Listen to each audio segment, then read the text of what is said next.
প্রথম দেখায় পাগল হয়ে যায় না, আগে মেয়েটাকে দেখেন। কি কন? মানে মেয়েটার ভিতর দেখার চেষ্টা করেন, এই মেয়েটা কেমন সেটাই বোঝাচ্ছি, তা দেখে শুনে তারপর হচ্ছে পাগল হন। ও শিট, মজা করে বলছিলাম সিঙ্গেল লাইফ ইজ বেস্ট, আমার আল্লাহ সিরিয়াসলি নিয়ে নিছে। একটা হাসা করে কথা কইসবেন, তুই যখন প্যান্টটা কিনছস তখন দেখে শুনে কিনস নাই, নাকি অন্যজন এটা টাইট করে টাইনি না নিয়ে পড়ছস? কাপুরুষ আটকায় সৌন্দর্যে, কুনারি আটকায় অর্থে, মানুষ আটকায় মায়ায়, অমানুষ আটকায় স্বার্থে। তাহলে আপনার মতো মেয়ে কোথায় গিয়ে আটকায়, কোন বস্তির ভিতরে আটকায়? হৃদয়টা ফুলের মতো হলে মানুষ তো ছিড়বেই। তো আপা আপনাকে কয়জন ছিড়ছে? মানে আপনার হৃদয়টা তাহলে ফুলের মতোই তো হতে যাবে, তো আপনার হৃদয়টাকে কতজন মানুষ এই পর্যন্ত ছিঁড়েছে? তো স্বাভাবিক ব্যাপার। এইটা কিভাবে সম্ভব? হ্যাঁ, একটা কথা আপনারা হাসা করে কইবেন, হিজাব পরে এই সমস্ত গানের সাথে কিভাবে হচ্ছে একটা মেয়ে লিপসিং করতে পারে? উনি ফাজিল না, উনি একটা খুবই ভদ্র একটা মেয়ে, কারণ সবসময় বোরকার হিজাব পরে ভিডিও করে। প্রমাণ দাও। এই দেখেন তার প্রমাণ।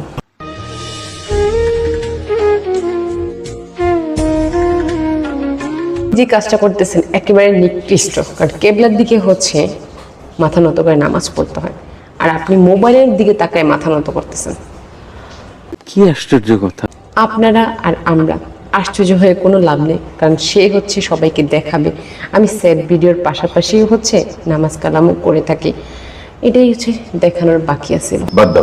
যার সাথেই ফ্রেন্ডলি ভাবে কথা বলতে চাই, সেই আমার সাথে প্রেম করতে চায়। আরে আপু, আপনি যেই পরিমাণের কিউট, আপনাকে যেই ছেলে দেখবে সেই ছেলেই হচ্ছে আপনার প্রেমে পড়ে যাবে, এটা একটা স্বাভাবিক ঘটনা।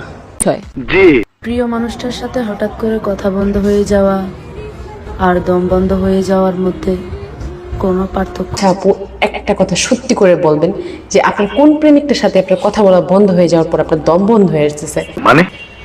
আরে মানে বুঝেন নাই? সেই তো একটু আগে বললো যেই ছেলেই তাকে দেখে সেই ছেলে তার প্রেমে পড়ে যায়, তাহলে কোন ছেলেটার?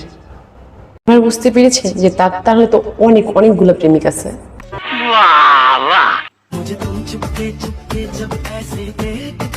আচ্ছা আপু, আপনাকে একটু আগে দেখলাম হিজাব পরা, তারপর শাড়ি পরা, তারপরে হচ্ছে বোরকাও পরা দেখছি, তাহলে আপু আপনি এখন হচ্ছে অধ্যক কেন আছেন?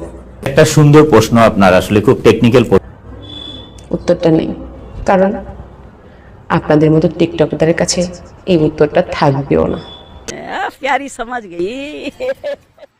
জানো, তুমি আমাকে আকাশ পরিমাণ হায় আল্লাহ, কি কোন এত বড় ধোকা দিছে আপনাদের, এটা খুবই খারাপ করছে। এত সুন্দর কিউট একটা আপুকে আকাশ পরিমাণ ঠকানো।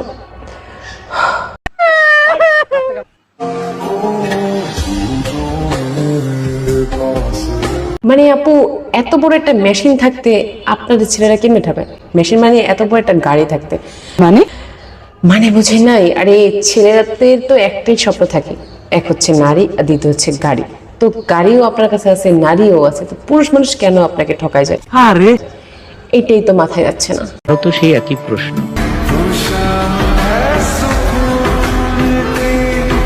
কাহিনী কি আপু? এই কারণে কি আপনার কাছ থেকে পুরুষ মানুষরা দূরে চলে যায় নাকি?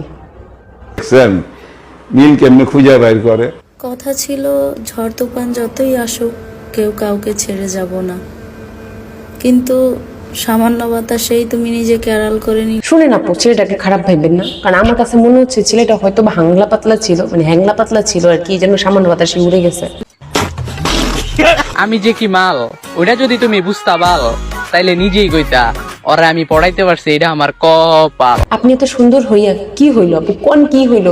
সেই তো আপনি প্রত্যেকটা পুরুষ মানুষের জন্য কান্না করেন, এটা কোনো কথা? আমি ভালো নেই, তাতে আমার আফসোস নেই। আফসোস আমি কাউকে বোঝাতেই পারলাম না আমি ভালো নেই। এত কান্নাকাটির পরেও হচ্ছে আপনি এত কান্নাকাটির পরেও আপনি বুঝাইতে পারলেন না। সত্যি আপনার জন্য অনেক অনেক অনেক বেশি খারাপ লাগতেছে।